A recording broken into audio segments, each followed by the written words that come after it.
A lot of people have asked, how are you able to do such a good quality job in the middle of the night in places that have very low light?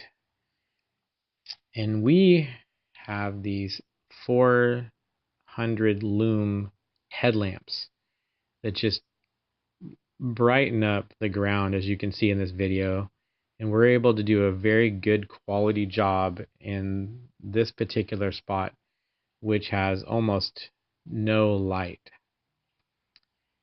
As you can see, this is a very, very dirty concrete walkway that leads to a dumpster. It belongs to a very high traffic, very popular fast food chain. We clean this on a weekly basis, but they have so much traffic in and out of their restaurant to the dumpster.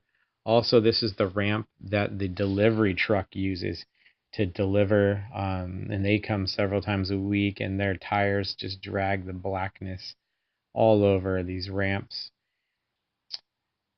And it's just amazing how dirty it gets, and it's always a sense of satisfaction when they're clean. This is the back door before picture.